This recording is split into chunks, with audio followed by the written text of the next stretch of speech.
16절에서 33절 말씀까지만 먼저 보겠습니다.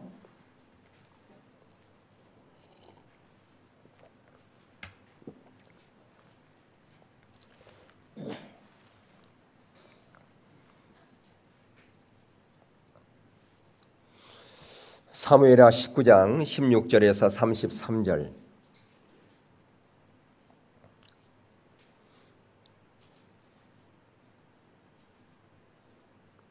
바후림에 있는 베냐민 사람 게라의 아들 시므이가 급히 유다 사람과 함께 다윗 왕을 맞으려 내려올 때에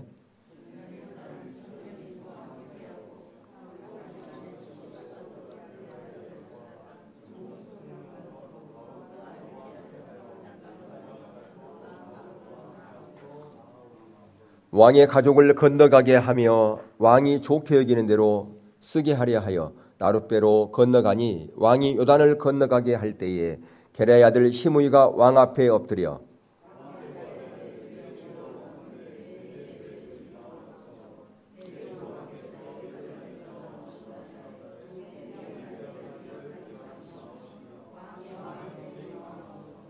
왕의 종 네가 범죄한 줄 아옵기에 오늘 요셉의 온 족속 중 네가 먼저 내려와서 내 주 왕을 영접하나이다 하니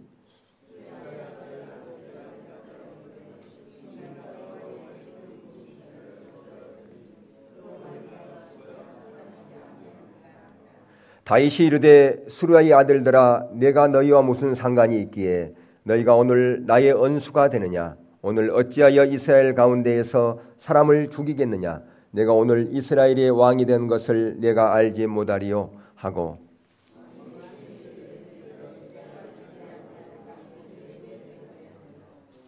사울의 손자 무비보셋이 내려와 왕을 맞으니 그는 왕이 떠난 날부터 평안히 돌아오는 날까지 그의 발을 맵시 내지 아니하며 그의 수염을 깎지 아니하며 옷을 빨지 아니하였더라.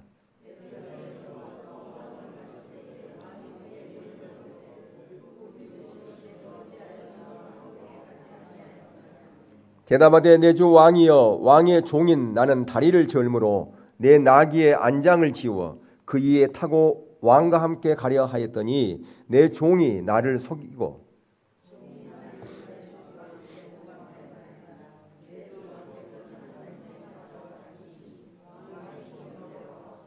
내 아버지의 온 집이 내 주 왕 앞에서는 다만 죽을 사람이 되지 아니하였나이까. 그러나 종을 왕의 상에서 음식 먹는 자 가운데에 두셨사오니 내게 아직 무슨 공의가 있어서 다시 왕께 부르짖을 수 있사오리까 하니라.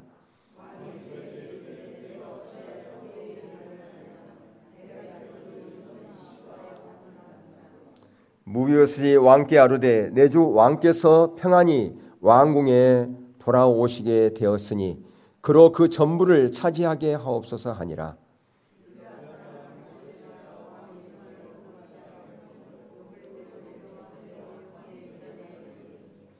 바리셀레는 매우 늙어 나이가 80세라. 그는 큰 부자이므로 왕이 마하나임에 머물 때에 그가 왕을 공개하였더라.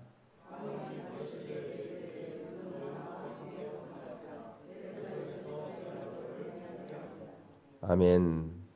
우리는 살아가면서 수많은 사람들과 만남을 갖습니다.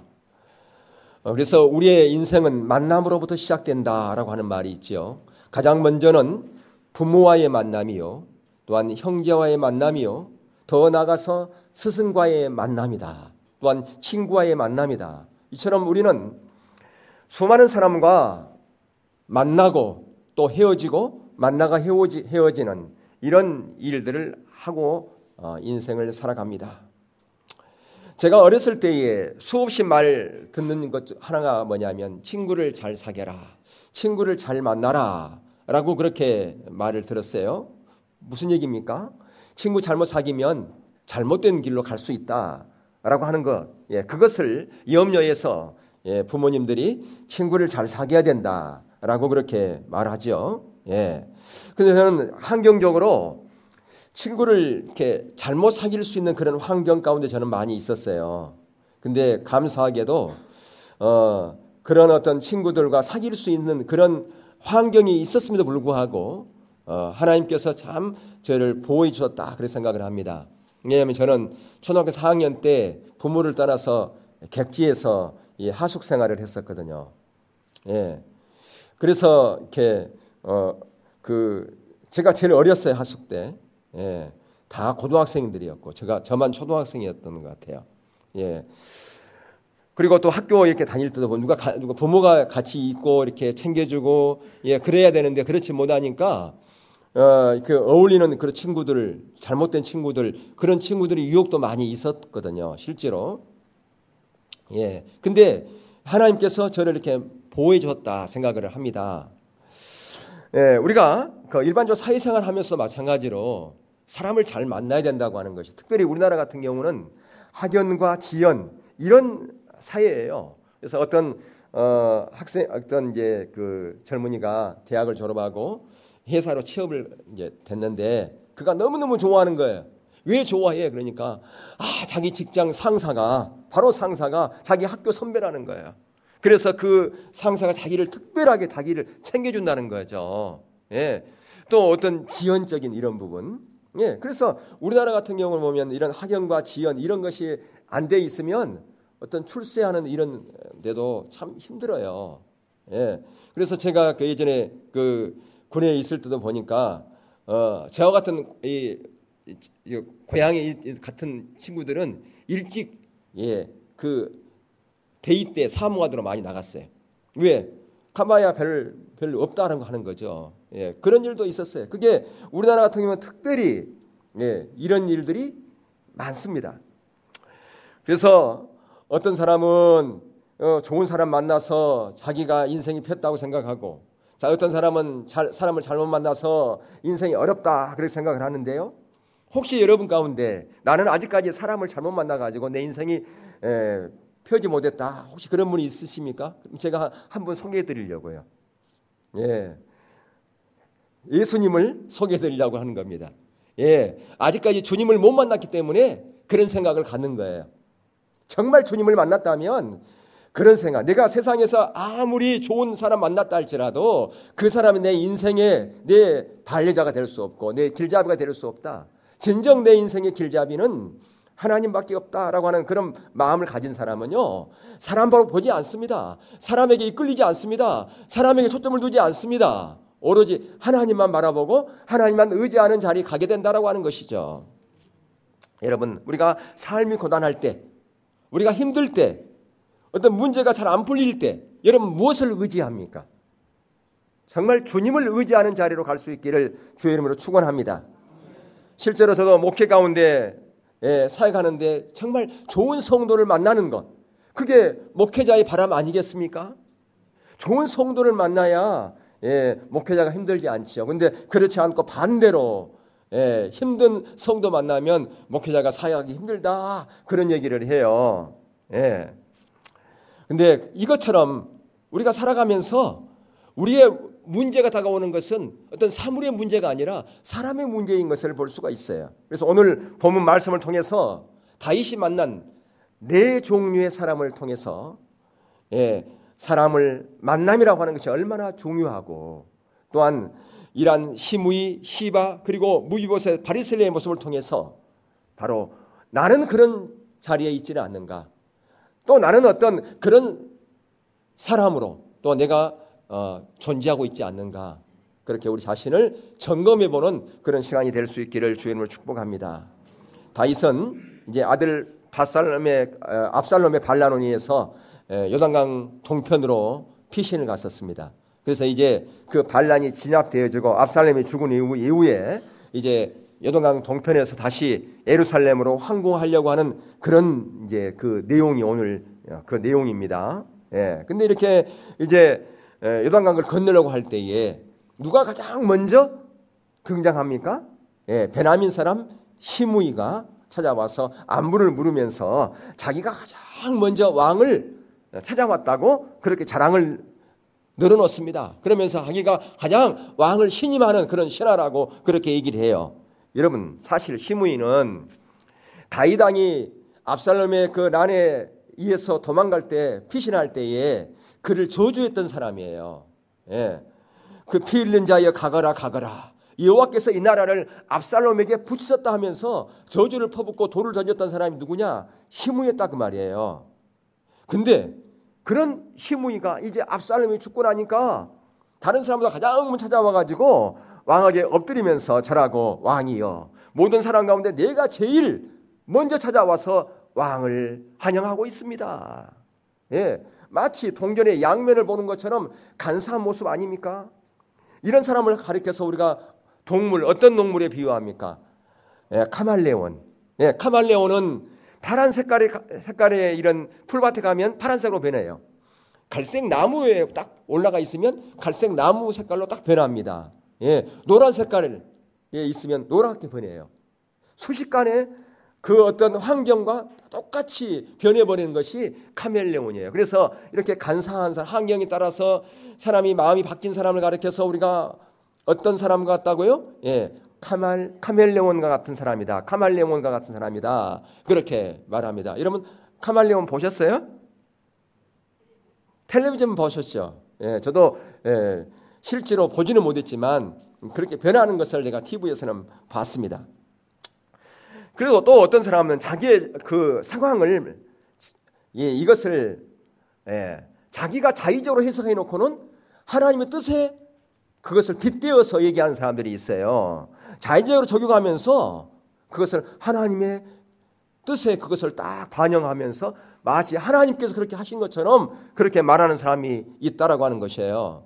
교회에 이제 처음 이렇게 오신 분들 같은 어떤 경우에 제가 기도해 봤더니 하나님께서 부흥교회로 가라고 하는 그런 응답을 받고 그런 음성을 듣고 제가 여기 왔습니다. 그런 얘기 들으면 야 이분이 참 하나님과 친밀한 교제 가운데 있고 하나님과 관계 가운데 있는구나. 믿음이 참 좋구나. 그렇게 여길 거 아니겠어요? 근데 이제 얼마 있다가 또 찾아왔어요. 기도해 보니까 하나님께서 이 교회를 떠나고 다른 교회로 가라고 그러네요. 또 이렇게 얘기를 해요. 예, 자기가 다 결정해 놓고 마치 그것이 하나님의 뜻인 것처럼 그렇게 말하는 사람이 있습니다. 그러니까 하나님의 뜻을 거기다 갖다 붙이는 거예요. 자기 생각을 합리화시키는 거예요. 여러분 자기 생각을요 하나님의 뜻이라고 합리화시키는 것은요 그것은 두 가지 죄를 범하는 거예요. 가장 먼저는 영적인 죄를 범하는 거예요. 두 번째는 거짓말한 거기 때문에 윤리적인 죄를 범하는 겁니다. 그러니까 우리는 이렇게 영적인 죄, 윤리적인 죄 이것을 그냥 대수롭지 않게 그렇게 말하는 사람들이 너무나 많아요. 누가? 세상 사람들이 아니요. 믿는 사람들이. 오늘 네 종류의 사람들의 얘기를 우리가 하고 있는데 이것은 교회 밖의 사람들의 얘기가 아니에요. 지금 여기는 이스라엘 내에서 일어나는 일이기 때문에 오늘날을 말하면 교회 안에서 일어나는 일이라 그 말입니다. 하나님 백성들의 얘기를 하고 있는 거예요. 네 종류의 사람들은 지금 하나님의 백성들의 얘기를 하고 있는 거예요. 교회 밖의 사람들 얘기가 아니라는 것을 여러분 기억할 필요가 있습니다. 예. 자, 그러면 두 번째 사람은 누구냐? 바로 시바입니다. 시바. 예, 시바는 사울 왕이 있을 때부터 그 사울 왕가의 종이었습니다. 그리고 지금은 무비보셋의 종으로 그가 이제 무비보셋을 섬기고 있는 자였어요. 그가 원래는 이제 무비보셋과 함께 도망자 신세 숨어 있었어요. 왜? 혹시라도 우리에게 그 사울 왕에 대한 이런 복수 때문에 다윗이 우리를 죽이지 않을까 하는 그런 두려움 때문에 도망해서 멀리 가 있었단 말이에요. 근데 다윗이 요나단과의 그 친분 때문에 그 사울 왕의 그 가족들이 혹시라도 있으면 그들을 내가 공개하리라. 그들을 은혜를 베풀리라. 그래서 수소문에서 보니까 4살 때 도망가다가 떨어져 가지고 다리를 절고 있는 무비보셋이 있다고 하는 것을 알았어요. 그래서 그를 다시 불러서 왕궁에 생활하도록 그렇게 했다 그 말이에요. 모든 것을 다 회복시켜 줬어요. 그런데 거기에 누가 있었느니까 거기에 보면 시바라고 하는 종이 있었다 그 말입니다. 근데 그 시바라고 하는 종이 다윗에게 찾아왔습니다. 압살롬의 반란으로 황급히 궁을 떠나 먹을 것 입을 것이 제대로 없는 이때에 그게 그냥 먹을 것을 나귀에 가득 싣고서 찾아와서 극진히 대접했던 자가 누구냐? 바로 시바였어요. 근데 그건 다 누구 것이었는가? 무비보셋의 것을 다 가지고 와가지고 떡 200덩어리, 건포도 100송이, 여름실과 100개, 포도주 1포대 다 이거 자기 주인 것을 가지고 마치 자기 것인 것처럼 그렇게 다윗에게 찾아왔던 인물이 누구냐? 시바였습니다. 그때 이제 그 다윗은 얼마나 신하들과 함께 황급히 도망갔기 때문에 먹을 것도 제대로, 입을 것도 제대로 챙기지 못했을 거예요. 마치 이 시바가 천사와 같은 거였어요. 천사와 같이. 야, 그래 이게 웬일이냐? 네가 어쩐 일로 이렇게 나에게 은혜를 베푸느냐? 아, 이거 뭐 큰 것도 아닙니다. 당연히 신하로서 이렇게 해야 되는 거 아닙니까? 우리가 다윗 왕으로부터 이렇게 큰 은혜를 받았는데 당연히 이렇게 해야지요. 근데 이걸 딱 얘기를 들으면서 속으로 생각하기를, 아니 무비보셋은 어디 가고 무비보셋의 그 종이 나에게 온다니, 내가 무비보셋에게 얼마나 큰 은혜를 베풀었는데 참으로 괘씸할 거 아니겠어요? 예. 그래서 이 다윗이, 야, 무비보셋에 있는 그 주인에 있는 그 모든 재산 다 네 거야. 네가 가져. 그 땅. 그렇게 얘기를 해버렸어요. 예. 원래는 이 시바가 이 무비보셋을 속이고 온 곳인데 그걸 몰랐다 그 말이에요. 무엇을 보느냐 하면요, 상황이 어렵고 이런 어려운 가운데 있으면 분별력을 잃어버릴 수 있다 그 말이에요. 우리가 언제 분별력을 잃어버리냐? 예, 위급한 상황 가운데 있을 때, 어려운 가운데 있을 때 분별력을 잃어버립니다. 그래가지고는 지금 무비보셋의 모든 재산 다 네가 가져, 그렇게 얘기했다 그 말이죠. 그 다음에 세 번째 사람은 누구냐? 바로 이 시바의 주인이었던 무비보셋입니다. 오늘 24절 보니까 사울의 손자 무비보셋이 내려와 왕을 맞이하는데 몰골이 말이 아닙니다. 자초지종을 들어보니까 원래 자기가 그렇게 다리가 절고하기 때문에 혼자서 갈 수 없었는데 왕을 따라가려고 했는데 자기 종이 시바가 그것을 막았다 그 말이에요. 그러면서 그때부터 그 왕과 함께 고통을 같이 나누기 위해서 옷도 빨지 않고 그냥 그대로 남루한 채 그대로 그 예루살렘에 그대로 남아 있었다고 하는 것을 알게 되었어요.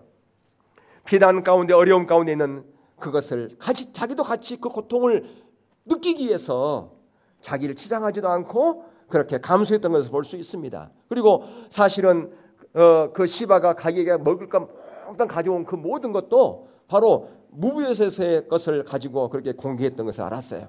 시바가 치밀한 계획을 가지고 왕을 그렇게 섬겼어요. 그 관계에 다윗이 속아 넘어가 버린 것이죠. 자, 그러면 다윗이 이제 원래대로 그 모든 재산을 돌려줘야 되잖아요. 근데 다윗이 보니까 재산을 반만 주래 또. 아, 다윗이 처신을 잘못하는 것 같아요. 자, 그러면 무비보셋이 그렇게 얘기하잖아요. 아니, 예, 재산을 반만 줍니까? 다 돌려줘야지요. 그렇게 얘기해야 되는데 오늘 본문에서는 무비보셋이 뭐라고 얘기를 해요? 아닙니다. 저에게 돌려줄 필요 없습니다. 저는 이것으로 족합니다. 다윗이 나에게 줬던 그 은혜가 얼마나 큰데 저 그거 안 돌려받아도요, 저 충분히 살아갈 수 있고, 제가 지금 신분이 회복되어져서 왕궁에서 왕과 함께 그렇게 먹고 자는데 내가 무엇이 더 부럽습니까? 내가 무엇을 더 원합니까? 그러면서 그것에 대해서 만족하다고 그렇게 말합니다. 원망하지도 않습니다. 나는 그 시바를 나는 원망하지 않아요. 예, 괜찮습니다. 바로 우리가 이런 자리에 있어야 된다 그 말이에요. 내가 억울한 일 당하면 우리는 어떻습니까? 화부터 나지 않습니까? 그 괘씸한 사람 그럴 수 있어. 내가 그를 위해서 얼마만큼 내가 헌신하고 도와주고 그랬는데 은혜를 배신해?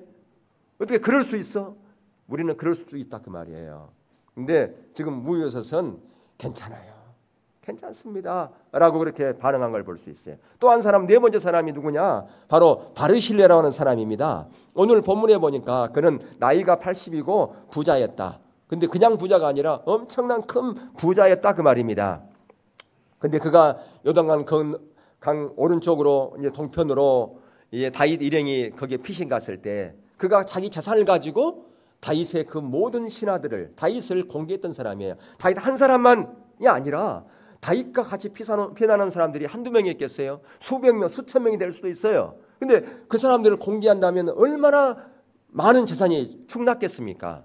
그래서 이제 이 나루터에 같이 나와서 배웅하는 그 바르실레를 향해서 다윗이 제안을 합니다. 같이 가자. 같이 예루살렘을 가자. 내가 그동안 나를 그렇게 귀하게 섬겼는데 내가 이제는 너를 공개하리라. 그리고 너 재산도 내가 다 보상해 줄게. 그런 얘기 아니겠어요? 근데 한사코 그가 마다합니다. 내가 지금 이렇게 섬기는 것은 내가 신하로서, 백성으로 당연히 하는 것입니다. 내가 무슨 보상을 받고 한 거 전혀 아닙니다. 여러분 보세요. 34절부터 37절 우리 아까 안 읽었는데 같이 한번 읽어보겠습니다.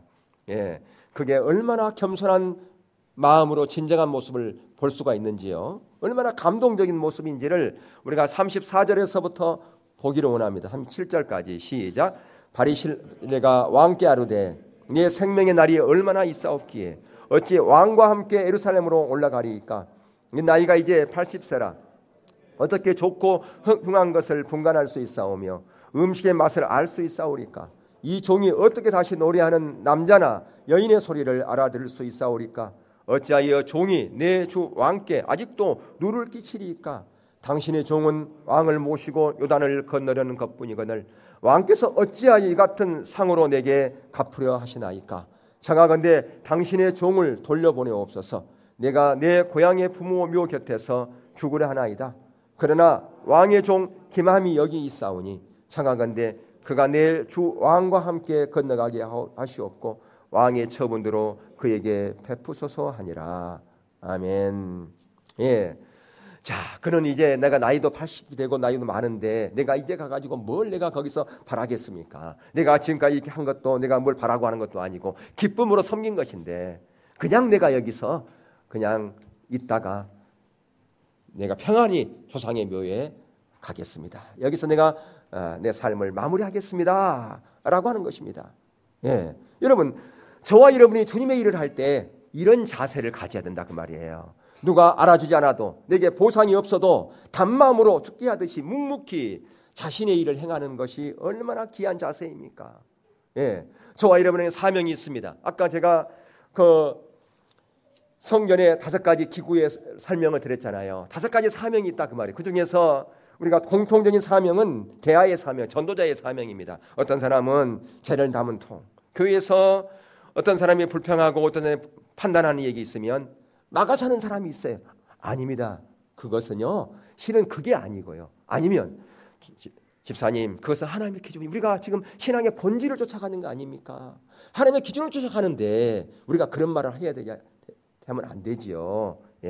제가 안 되는 얘기로 하겠습니다. 이렇게 막아서는 자, 그런 사람이 있는가 하면 어떤 사람은 어려운 일들이 있으면 자기가 앞장서 가지고 다 앞장서 일하는 사람들이 있어요. 그렇게 구삭과 같은 그런 일을 하는 사람, 대야 전도자의 역할을 감당하는 사람, 지체들이 잘 듣고 잘 정착하도록 그렇게 섬기는 사람이 있는가 하면 불을 붙이는 그런 성도, 중보기도 하는 성도, 그런 사명을 감당할 때 묵묵히 다른 사람이 나를 알아주지 않아도 나를 도와주지 않아도 주님만 바라보고 그렇게 묵묵히 그렇게 주의 일을 감당해야 된다라고 하는 것이죠. 바로 이 바리실레가 바로 그런 자였다라고 하는 것을 볼 수가 있습니다. 오늘 저와 여러분이 바로 이런 바리실레, 이 바리실레가 바로 광야 같은 이 세상에서 어떤 역할을 감당하는 자가 오아시스와 같은 존재라 그 말입니다. 생수와 같은 존재라 그 말입니다. 어떤 사람이 사막을 길을 걷는데 물이 떨어져 가지고 며칠을 물 먹지 못했어요. 그런데 오아시스를 만나면 얼마나 감격하겠습니까? 이제는 살았다. 여러분이 살아가면서 이런 오아시스와 같은 그런 사람을 만난다면 얼마나 큰 행복이겠습니까? 얼마나 큰 축복입니까? 근데 여러분이 그러한 생수와 같은 그런 오아시스와 같은 사람을 만나려고 하지 말고 여러분이 먼저, 저와 여러분이 먼저 그런 오아시스와 같은 생수와 같은 그런 존재가 되어야 된다고 하는 것입니다. 다른 사람이 목마를 때, 다른 사람이 힘들 때 그들에게 이안이 되고 그들에게 힘이 되고 그들을 보살펴 줄 수 있는 그런 사람이 되어야 된다고 하는 것입니다. 어떤 조건도 없이 무엇을 바라지도 않고 보상도 없이 묵묵히 기쁜 마음으로 단마음으로 그렇게 섬기는 것, 그게 바로 주님이 우리 가운데 보였던 그 섬김의 모습 아니냐 그 말입니다. 주님께서 이 땅 가운데 오실 때에 보상을 바라보고 그분께서 저와 여러분을 섬겼고 십자가에 돌아가셨습니까? 아니죠. 그것을 주님께서 우리 가운데 보여줬다라고 하는 것이죠.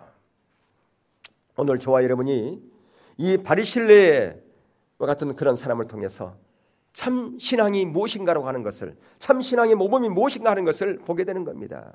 주님이 이 땅 가운데 섬김을 받으러 오신 것이 아니라 섬기러 왔다 고백한 것처럼 진정으로 내가 섬김을 받으러 하는 것인지, 내가 지금 섬김을 받으려고 하고 있는 것인지, 아니면 내가 지금 섬김을 받기 때문에 이 자리에 있는 것인지 봐야 된다 그 말이에요.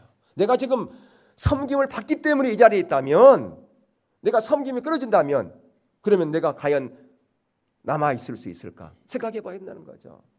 예. 이제는 내가 섬김 받으려고 하지 말고 섬기는 자리에 있어야 된다라고 하는 겁니다. 여러분, 어릴 때는 섬김을 받아요. 어린애가 부모로부터 얼마나 많은 섬김을 받습니까? 예, 스스로 똥오줌 못 가려요. 그럼 부모가 어린 자녀를 뭐 해야 돼요? 섬겨야 됩니다. 근데 그애가 나이가 이제 커가 7살, 10살, 그런데 계속해서 똥오줌 못 가르고 부모의 손길이 머물러 있다면 어떻게 되겠습니까? 우리의 영적인 나이도 마찬가지예요.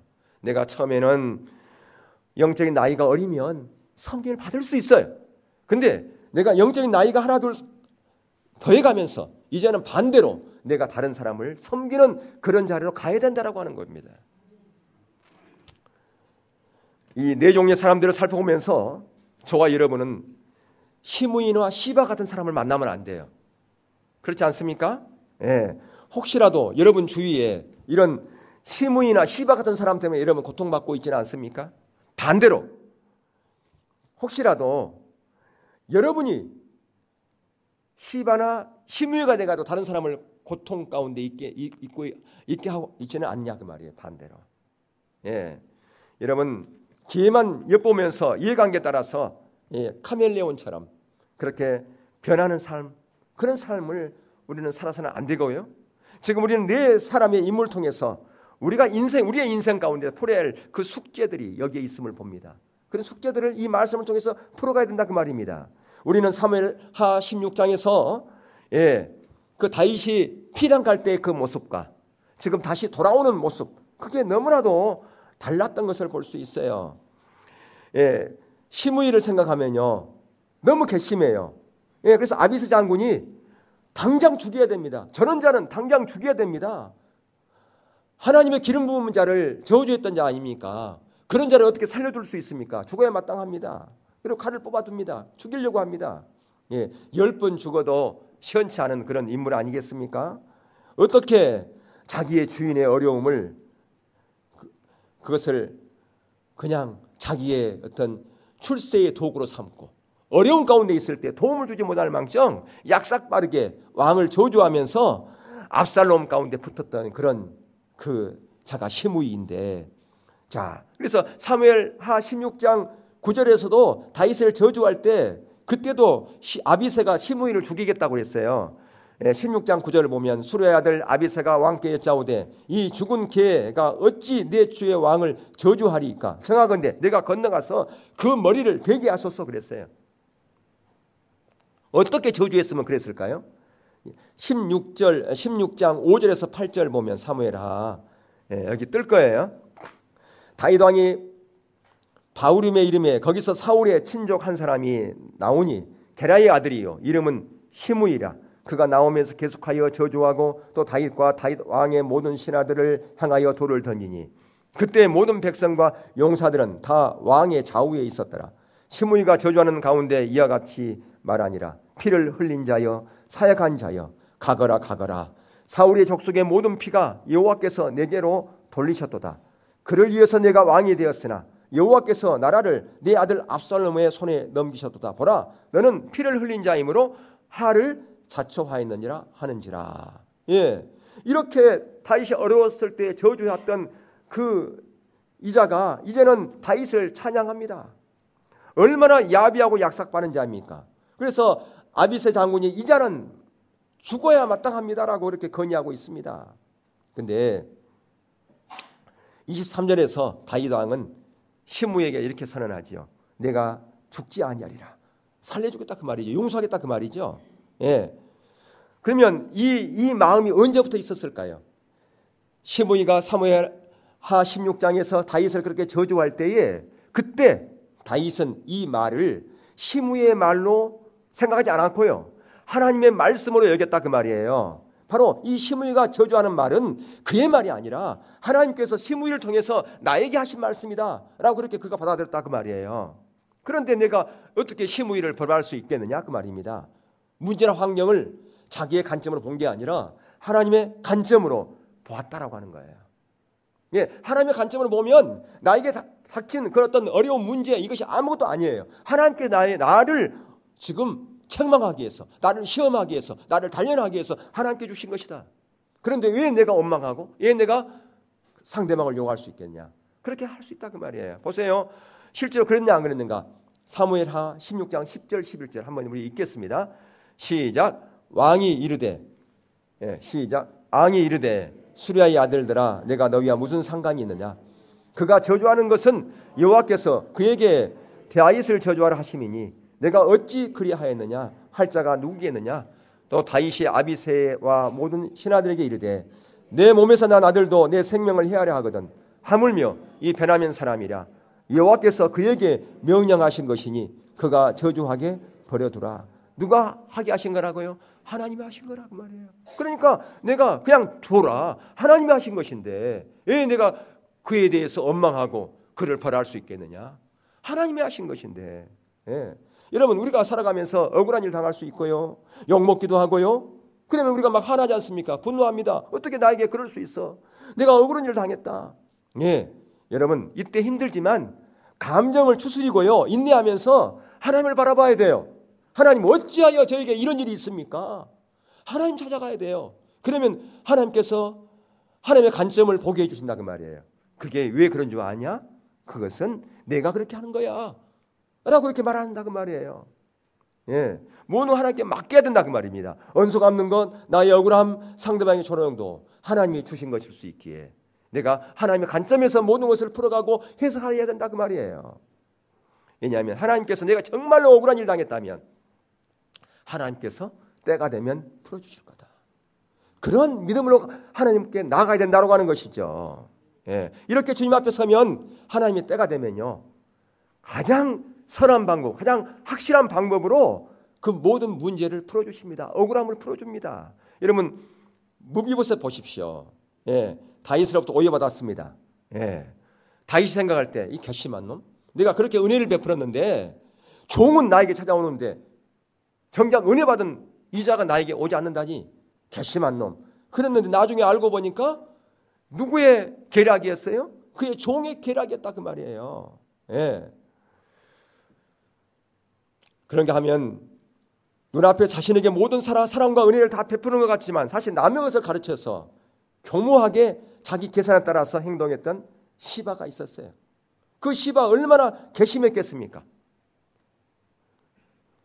그런데 왕이 자기의 그 모든 것을 알고 나서 재산을 돌려주려고 할 때 괜찮습니다.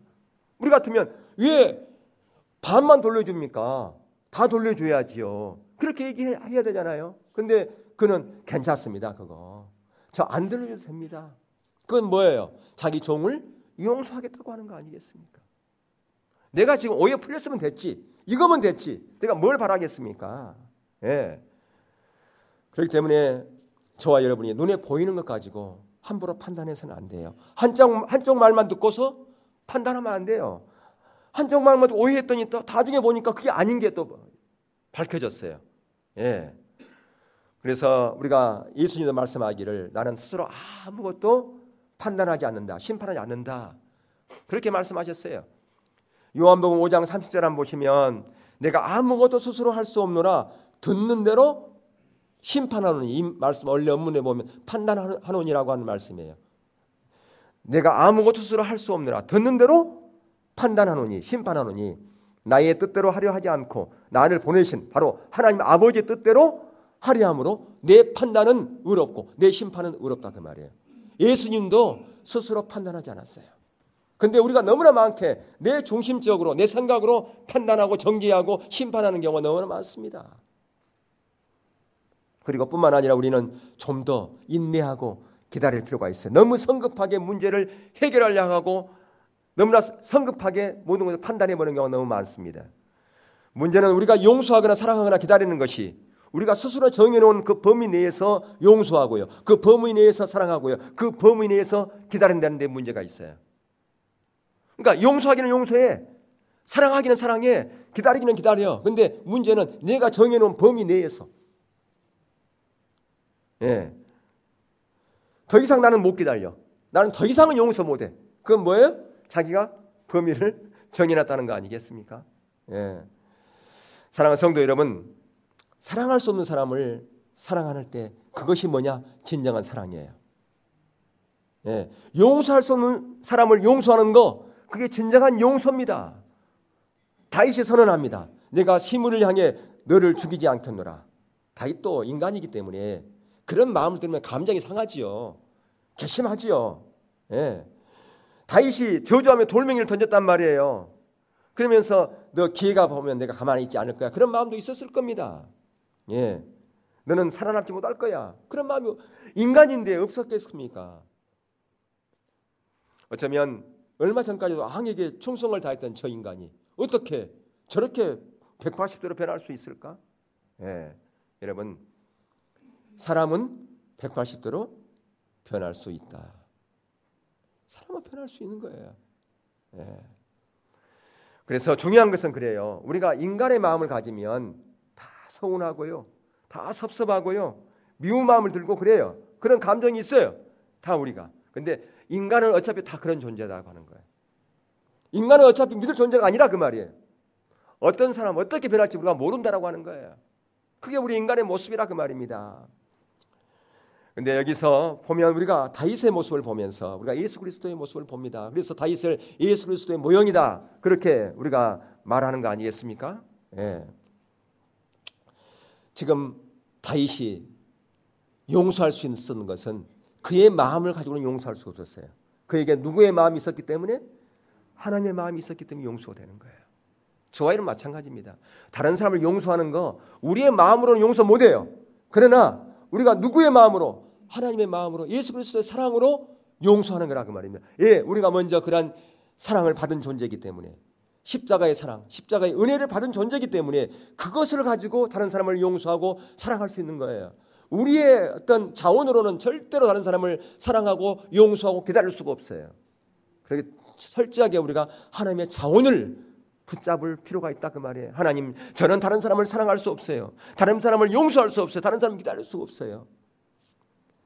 주님, 저에게 은혜를 부어주셔서 다른 사람을 사랑할 수 있게 하시고, 다른 사람을 용서할 수 있게 하시고, 다른 사람을 기다릴 수 있는 그런 마음을 저에게 부어달라고 우리가 기도해야 된다 그 말입니다. 왜? 내 힘으로는 안 되기 때문에 그럽니다. 내 자원으로는 안 되기 때문에 우리가 주님을 의지해야 된다고 하는 겁니다. 주님께서 우리를 사랑할 때 자기 모든 것을 다 내어서 우리를 사랑했어요. 그분이 대속 제물이 되어서 아낌없이 피 한 방울 다 흘려서 저와 이름을 사랑했다고 하는 것입니다. 내 생명 다한 날까지 그러면서 우리에게 사랑하라고 그렇게 말씀하고 있어요. 그 본을 보였기 때문에 지금 시므이가 왕 앞에 엎드려서 왕이여 내가 범죄한 줄을 아옵는 거로 왕 앞에 먼저 왔습니다. 예. 하지만 왕은 그 범죄 얘기를 얘기하지 않았어요. 네가 지난번에 이렇게 나를 저주했고 나를 욕했지, 그런 말 하지 않았어요. 예. 그냥 내가 너를 용서하리라, 내가 너를 사랑하리라, 그렇게 단순하게 얘기했다 그 말입니다. 예. 네가 어려울 때 피난케 할 때 내가 돌 던졌지, 이 괘씸한 놈 어떻게 그럴 수가 있냐, 그렇지만 내가 용서해 줄게, 그런 말 하지 않았어요. 그런 말 입도 뻥끗하지 않았다 그 말이에요. 우리는 다시 한번 그것을 되새겨, 네가 이 과거에 이렇게 했지 않냐, 그걸 또 끄집어내가지고 얘기해가지고 서로 또 싸워. 화해하러 가가지고 그것은 그런 자는 절대 용서가 없어요. 그런 자는 화해가 없어요. 지금 다윗은 아무 얘기도 안 했어요. 과거의 그의 잘못을 이런 방구 얘기하지 않았다 그 말이에요. 그냥 내가 용서하리라, 내가 용서해 줄게, 그것을 끝났다 그 말입니다. 너는 죽지 않고 두려워하지 마. 다시 한번 내가 너희를 기회를 주는 거야. 옆에 참모들이 마땅히 죽여야 된다고 그렇게 아우성됐지만 다윗이 가로막았다 그 말이에요. 예. 왜? 하나님의 관점을 가진 자이기 때문에. 하나님의 관점을 가진 자는 다른 사람이 아무리 얘기해도 아니야, 가로막습니다. 아니야, 이건 하나님의 기준이 아니야. 예. 근데 항상 옆에 사람들이 목소리가 클 수가 있어요.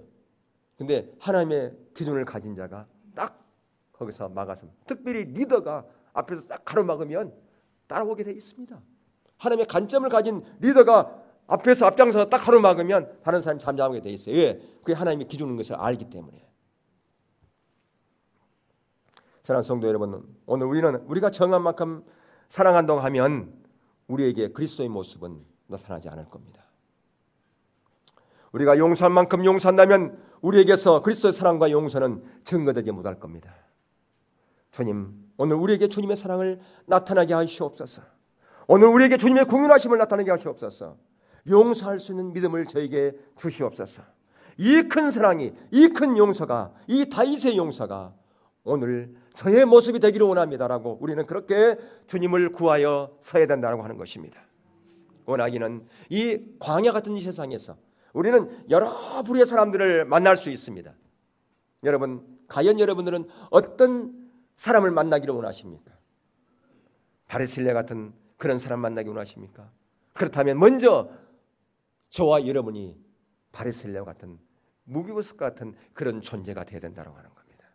먼저 내가 그렇게 되면 내 주위에 그런 사람이 같이 모이게 돼 있어요. 예, 그게 성경적인 법칙이라고 하는 것입니다.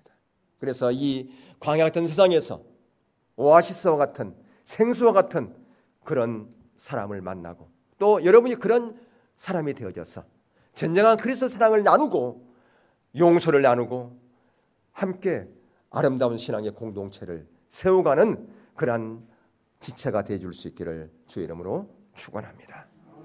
예, 우리 찬양.